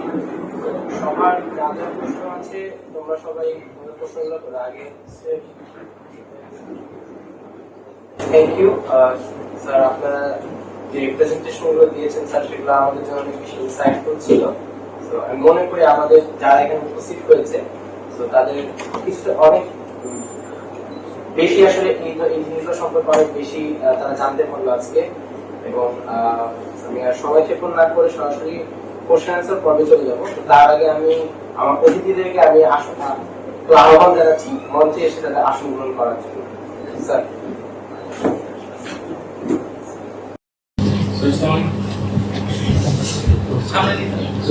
Sir আমার first কোশ্চেনটা মতিন স্যারের জন্য। স্যার আপনি যেমন স্যার ওয়ার্ল্ডের একটা 3D ইমেজ দেখাচ্ছিলেন যেটা নাসা ছিল, তো ওখানে আপনি দেখানোর সময় বলতেছিলেন যে একটা জায়গায় যে উপরের দিকে মানে যেটা হচ্ছে পাকিস্তানের এই এরিয়াটাতে দেখছেন যে ওখানে ডিপ্রেশনটা বেশি হচ্ছে। স্যার এই ডিপ্রেশনটা বেশি হওয়ার কারণটা কি স্যার? একটা তো আছে অ্যাবস্ট্রাকশন, আর আসলে ওখানকার ক্লাইমেটিক কন্ডিশন, বৃষ্টিপাতের পরিমাণ, এই দুটা মিলে ন্যাচারাল প্লাস অ্যাবস্ট্রাকশন বেশি হচ্ছে। স্যার সেকেন্ড কোশ্চেনটা আনন্দ স্যারের জন্য। স্যার আমরা যখন ডাটা লগগুলো মাইনে ওয়েগুলোতে বসাচ্ছি, সেখানে আমরা পার আওয়ার কেন হচ্ছে ডাটাগুলো মনিটর করতেছি? আমরা কি চাইলে স্যার 1 উইক বা 10 দিন পরে নিলে কি স্যার এমন কন্ডিশন আছে কি যে পার আওয়ারে মানে তাড়াতাড়ি কি ওয়াটারের কোয়ালিটিটা চেঞ্জ হওয়ার পসিবিলিটি আছে কি স্যার? স্যালিনিটি বাড়ানো কিছু?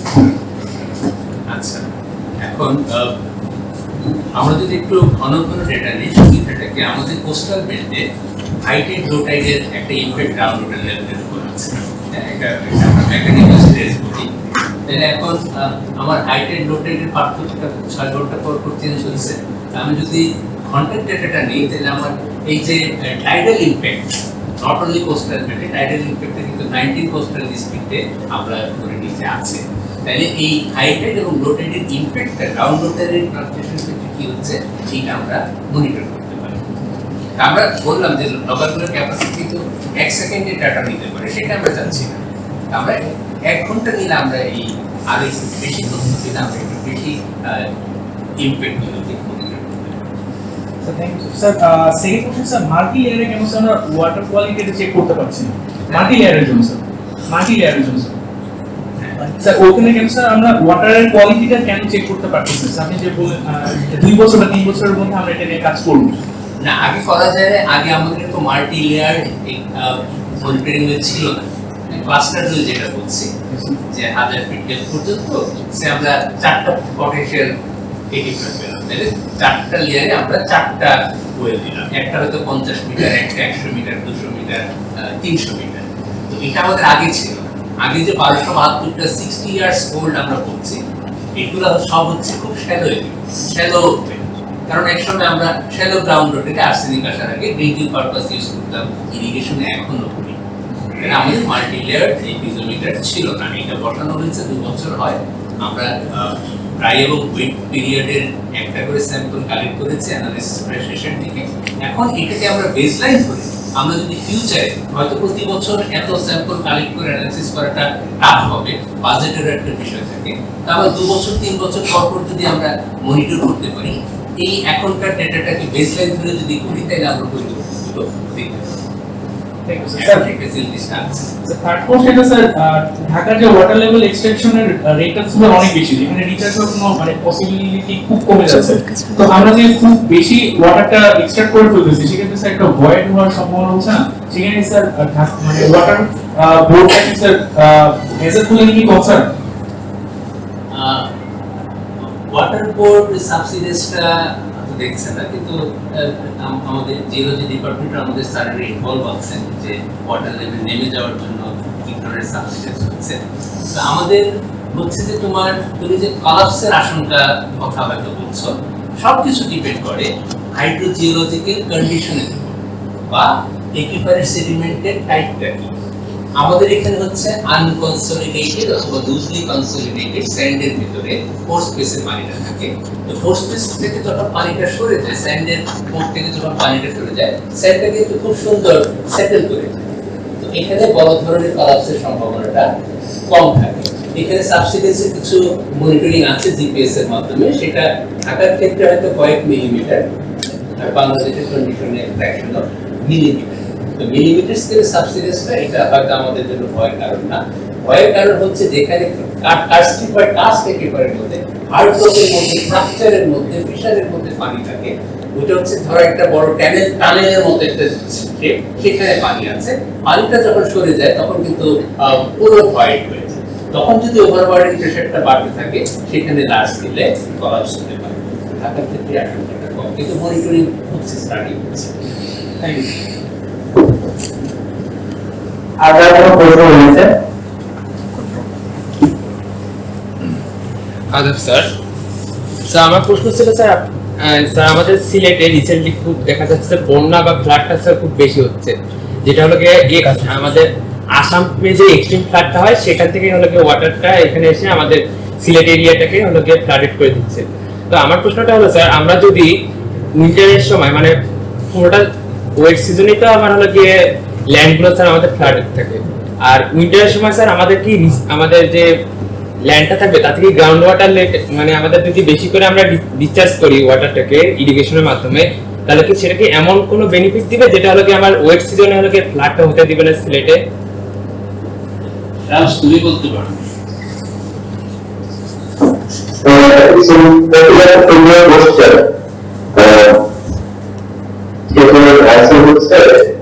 আমরা আমাদের বেঙ্গল ওয়াটার মেশিন প্রতিষ্ঠানে দেখিয়েছি যে সিলেটের অঞ্চলে নর্থ ইস্টে ইন্ডিউস গ্রাউন্ডওয়াটার রিচার্জ, মানে গ্রাউন্ডওয়াটার এনহান্স যেটা হচ্ছে বাকি গ্রাউন্ডওয়াটার রিচার্জের পরিমাণ বেঙ্গল ওয়াটার মেশিন ভালোভাবে কাজ করে। এটা বেশ কয়েকটা কারণ আছে, সেটা হচ্ছে সিলেট অঞ্চলের অ্যাকুয়ারিয়া হচ্ছে কমপ্লেক্স, এই সেন্সে যে ওখানে এখনকার লেভেল একটু জি, ওখানে যদি আমরা মনিটরিংয়ের গ্রাউন্ডওয়াটারের থেকে যে ইনফরমেশনটা দেখি, তাহলে দেখবো যে ওখানকার ডেপথ হচ্ছে 50-60-70 মিটারের মধ্যে, অনেক গভীরে। এবং সেক্ষেত্রে এখনকার কন্ডিশনগুলো অনেক জায়গায় হচ্ছে একটু সেমি পয়েন্ট দুপুরি পয়েন্ট, ওখানে কিছু ওখানে গ্রাউন্ডওয়াটারের রিচার্জের রেট কম। তো এই সেই জিনিসগুলোকে কনসিডার করে আমরা যদি বলি যে ওখানে বেঙ্গল ওয়াটার মেশিন যদি ইউজ করা হয়, তাহলে প্লানিং ডেন্সিটি বা প্লানিং এর যে জায়গা সেটা কমবে, সেটা খুব বেশি ওয়াইজ সাজেশন বা ডিসিশন হবে না। কিন্তু আমরা দেখে আসছি ইনিশিয়ালি করে ওখানে ground water enhancement, ground water রিচার্জের এনহ্যান্সমেন্ট রয়েছে কম। আর ওই সমস্ত অঞ্চলে সিলেটের অঞ্চলে যে বন্যাটা হয়, সেটা বেশিরভাগই হয় হচ্ছে ফ্লাশ ফ্লাড। এই বর্ষার শুরুতে আবার অনেক পানি চলে আসে ইন্ডিয়ান ক্যাচমেন্ট থেকে, তখন এই অঞ্চলে ফ্লাশ ফ্লাডিংটা হয়। আর বেঙ্গল ওয়াটার মেশিনের অপারেশন ফ্লাশ ফ্লাডিং এর ক্ষেত্রে খুব বেশি প্রযুক্তি হবে না। প্লাস্টার কমানোর জন্য ওয়াটার মেশিনটা খুব বেশি এফেক্টিভ না। কাজেই তোমার কথার তোমার কোশ্চেনের অ্যান্সারটা হচ্ছে আসলে না, এখন আরো কিছু রিসার্চের প্রয়োজন আছে যে আসলে এটা কি একদম পুরো অঞ্চলই হবে না, কোথাও কোথাও কাজ করবে, সেটা দেখার জন্য আমাদের আরো কিছু সিস্টেম দরকার আছে। থ্যাংক ইউ আমি সাবজেক্টে একটু সাবজেক্ট করতে বলবো। তো এটা এই পেপারে একটু টাচ দেওয়া হয়েছে, তাহলে এই যে এত পরিমাণ পানি যে ইনডিউস রিচার্জ হচ্ছে, তারপরে তো এই পানিটা তো যদি রিচার্জ না হতো বন্যার কারণ হতে পারতো। তো এটা এখন এটা আরেকটা অ্যাভিনিউ যেখানে রিসার্চের ভালো সুযোগ আছে। কয়েক বছর আগে মতিন স্যার আমি ছিলাম, আমরা UTFI শিরোনামে একটা রিসার্চ করতে চাচ্ছিলাম, underground taming of flood water for irrigation. এটা কি, যেসব এলাকায় একটু বন্যার প্রবণতা বেশি সেখানে একিউপার রিচার্জের মাধ্যমে বন্যার পানি কিছুটা অংশ যদি আমরা ডাইভার্ট করে দিতে পারি, তাহলে ধরো যে কাছাকাছি কোনো শহরে যদি বন্যার প্রকোপটা যা হতো সেখানে হয়তো প্রকোপটা কমে যেতে পারতো। এই ধরনের আমাদের স্টাডি প্ল্যান ছিল, পরবর্তীতে ভূমি আর্টিজানের ঘটনার জন্য এটা আমরা করতে পারি। কিন্তু এটা এখন একটা নতুন যেহেতু যেখানে আমরা কাজ করে দেখতে পারি কতটুকু ইফেক্টিভ।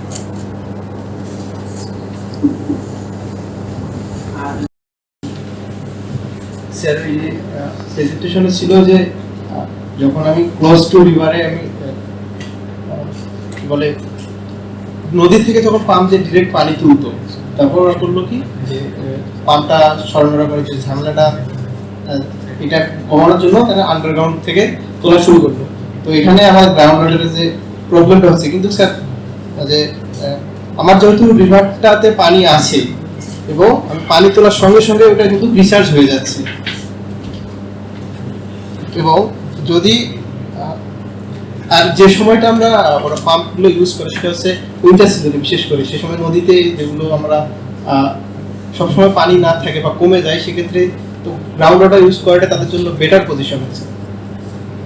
তো প্রশ্নটা হচ্ছে যে পানি তোলার কারণে ওদের তো অ্যাকুইফারের প্রবলেমটা কি আসলে হয় কি, রিচার্জ এবং ডিসচার্জের ফ্লাকচুয়েশনটা কি আসলে বেশি হয়ে যায়? আমি একটা এক্সাম্পল হিসেবে দিয়েছি। তো অনেক নদী ক্রাইসিসে শুকিয়ে যায়, ছোট ছোট ছোট নদী, সেখানে তো গ্রাউন্ড ওয়াটার। আমি বলেছি যেখানে সারা বছর নদীতে পানি থাকে সেটা গভর্নমেন্ট ওয়াটার পলিসিতে বলেছে বেশি বেশি সার্ভিস ওয়াটার ইউজ করতে। কারণ এক জায়গায় ঠিক আছে ভালো রিচার্জ হচ্ছে, কিন্তু আমি যদি বেশি বেশি পানি তুলি তার কিন্তু ইম্প্যাক্টটা অন্য জায়গাতেও হতে পারে।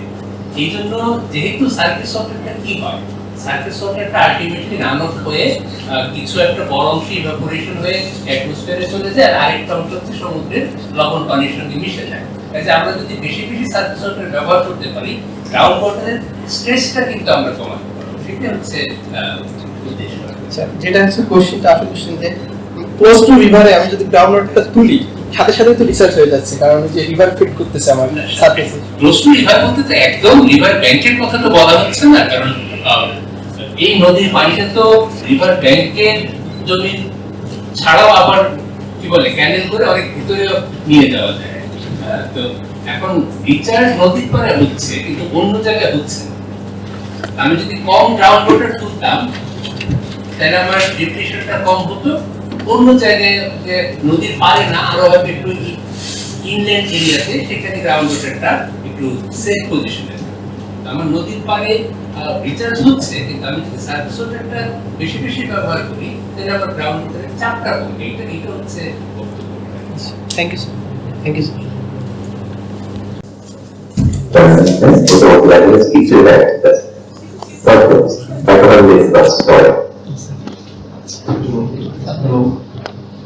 আমাদের দেশের বেশিরভাগ জায়গাগুলোতে আগে বছরে একবার ফসল তুলতো। আমরা এখানে শীতকালে এই পানিগুলোকে ব্যবহার করার কারণে বছরে কিছু কিছু জায়গাতে 3 বার বা বেশিরভাগ জায়গাতে 2 বার আমরা ফসল ফলাতে পারছি। আমার প্রশ্ন হচ্ছে যে এই সেম প্রসেসটা কিভাবে গ্লোবাল ফুড প্রোডাকশনের জন্য ঝুঁকিকর হতে পারে?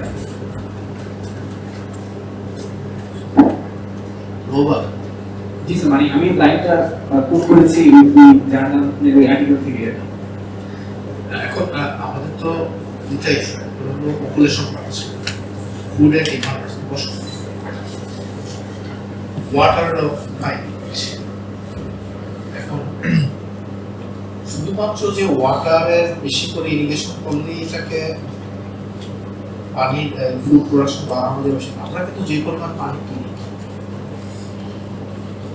যেটা আমরা ইরিগেশন অ্যাপ্লাই করে এত পানি আসলে প্রোডাকশনের জন্য, ইরিগেশন এফিসিয়েন্সি একটা বড় জিনিস। এটা নিয়ে এখন কাজ হচ্ছে যে পানি কম পানিতে এখন বলা হয় less more crop with less crop. এখন এটা একটা কনসেপ্ট কাজ করা হচ্ছে। Plus diversification of crop. আমরা যদি ধান না করে গম চাষ করি, অন্য এরকম সেটআপ করি, তখন সেখানে পানি লাগবে কম। অল্টারনেটিভস গুলি দেখা হচ্ছে। এখন এই প্রবলেমটা বেশি হচ্ছে যে সমস্ত এলাকায় রাইস প্রোডাকশনটা বেশি, আমাদের এশিয়ান রিজিয়নটা, প্লাস আমাদের ফুড কনজাম্পশন এখানে রাইস মেইনলি আমরা বেশি ব্যবহার করি। এখন অল্টারনেটিভস গুলিতে আমাদের কাজ করতে হবে, যেটা বলা হচ্ছে যে সাস্টেনেবিলিটির একটা লিমিট আছে। বেঙ্গল ওয়াটার মেশিন এখন যেখানে ফাংশনাল আছে, it will cease functioning at some stage যখন তার বটম লেভেলে পৌঁছে। এখন এই জন্য শুধু অ্যাবস্ট্রাকশন বাড়ানোটাই আমাদের লাগবে না, এখন হলো আমার কম অ্যাবস্ট্রাক্ট করে কি করে বেশি আউটপুট পাওয়া যাবে, বেশি ফসল করানো যাবে। আমরা যে ইরিগেশন মেথড ব্যবহার করি এটা বললাম ফ্লাড ইরিগেশন, জমির মধ্যে পানি দিয়ে রাখা হয় 6 ইঞ্চি 8 ইঞ্চি 10 ইঞ্চি পানি দিয়ে। এই পানি কিন্তু 75% ওয়াটার লস হয়ে যায় through the process of evaporation. দরকারগুলো শুধুমাত্র সয়েলটা স্যাচুরেটেড থাকে। এই জন্য এখানে আমাদের দেশে একটা মেথড এখন শুরু হচ্ছে, এটা বলে এডব্লিউডি মেথড। মাঠের মধ্যে ছোট একটা পাইপ দিয়ে রাখে, এটা ওয়াটার লেভেলের মতো কাজ করে, কিন্তু সয়েলের ওয়াটারটাকে মনিটর করে। উপরে পানি দেয় না যতক্ষণ পর্যন্ত এই পানির লেভেলটা। এখন অল্টারনেটিভস নিয়ে কাজ শুরু হয়েছে। আমরা যদি মনে করি যে বেশি করে ইরিগেশন করে আমরা বেশি ফসল ফলাবো, that is a main risk. এটা অল্টারনেটিভ আমাদেরকে চিন্তা করতে হবে, যেটা হলো যে আমার ইরিগেশন এফিসিয়েন্সি কিভাবে বাড়ানো যাবে, লো ওয়াটার কনজিউমিং ক্রপ কিভাবে গ্রো করানো যাবে, এদিকে আমাদেরকে কাজ করতে হবে। এই জন্য এখন এই জিওলজিস্ট, হাইড্রোজিওলজিস্ট, ক্রপ সায়েন্টিস্ট সবাই মিলে এখন এই নিয়ে কাজ করা হচ্ছে, তবে এই চ্যালেঞ্জগুলোকে সাথে সরাসরি আমাদের কানেক্ট করিয়ে দেওয়ার জন্য আসলে আমাদের এই প্রোগ্রামের প্ল্যান ছিল, যাতে করে আমরা এত ভালো এবং এত বড় একটা রিসার্চ টিম আছে, সেই রিসার্চ টিমকে যে আমি আমাদের স্টুডেন্টদের সাথে যে আমি কানেক্ট করতে পেরেছি এবং আমার পুরো কমিটি যে সেটা করতে পেরেছে, তার জন্য আমি অনেক বেশি প্রাউড। এবং তাদেরকে অসংখ্য ধন্যবাদ। তারা অনেক কষ্ট করে এসেছেন। আজকে ট্রাফিক খুব বেশি, মানে ট্রাফিক জ্যাম খুব বেশি ছিল, মানে যেটা আনএক্সপেক্টেড। আর তারপর স্যাররা এসে স্যাররা তাদের যে স্পিচ ডেলিভার করেছেন, তাদের যে প্রেজেন্টেশন আমাদের সামনে দিয়েছেন, তারা যে তাদের পেপারের যে পুরো ব্যাপারটি যেটি সারমর্মের মাধ্যমে যে তারা প্রকাশ করেছেন, তো তার জন্য স্যারদেরকে অসংখ্য ধন্যবাদ। স্যার, আপনাদের এই ধরনের রিসার্চ গুলো স্যার আমরা সামনে আরো এভাবে তুলে আনার চেষ্টা করব স্টুডেন্টদের মাঝে, যাতে করে একটা ওপেন ডিসকাশন হয়। এই ওপেন ডিসকাশন গুলো হলে আমাদের স্টুডেন্টদের জন্য যেমন উপকৃত হবে, ঠিক তেমনই স্যার আপনারা আরো, আমি মনে করি স্যার সেখানে আরো বেশি অনুপ্রাণিত হবেন যে আপনাদের পেপারগুলো নিয়ে বা আপনাদের রিসার্চগুলো নিয়ে সেগুলো নিয়ে স্টুডেন্টদের সাথে আরো কথা বলার জন্য। পাশাপাশি স্টুডেন্টদের আপনাদের রিসার্চে স্যার নরমালি অনেক ইনভলভমেন্ট, তাছাড়া এটা যদি এই ধরনের প্রোগ্রাম যদি আমরা চালু রাখি, তাহলে সেক্ষেত্রে আরো অনেক বেশি ইনভলভমেন্ট বাড়বে। সো এটাই আমরা আশা করি। তো ইএজি পুরো প্রোগ্রামটার নাম হচ্ছে PaperTalk 01। তো 01 যেটা কি ইন্ডিকেট করতেছে যে এটার সামনে আরো অনেক এপিসোড আসবে, both in online and offline. So আমরা চেষ্টা করব আমাদের যত সিনিয়র বা ফ্যাকাল্টি যারা রয়েছেন তাদের সবাইকে হচ্ছে এই তাদের যে রিসার্চ গুলো রয়েছে সেগুলো আমাদের সাথে তুলে ধরার জন্য। সো আমি আমার কমিটি মেম্বারদেরকে অসংখ্য ধন্যবাদ জানাচ্ছি, বিকজ আমার কমিটির অনেকেই আসলে আজকে দেখা যায় অনেকেই বিভিন্ন কারণে আজকে ঠিকমতো আসতে পারেনি, বাট যারা এসেছে তারা আসলে সেই অভাবটা আমাকে বুঝতে দেয়নি, আমাদের কাউকেই বুঝতে দেয়নি। তো তার জন্য আসলে আমি তাদের কাছে কৃতজ্ঞ এবং আশা করি সামনে আমরা আরো ভালো ভালো প্রোগ্রাম নিয়ে আপনাদের সামনে আসতে পারবো। তো এই বলে হচ্ছে আমি আজকে আমার অত্যন্ত সংক্ষিপ্ত বক্তব্য শেষ করছি। তা আমি সবাইকে মঞ্চে এসে আসার জন্য অনুরোধ করবো আমরা আমাদের গেস্টদের সাথে একটা ছবি তোলার জন্য। তো থ্যাংক ইউ ধন্যবাদ।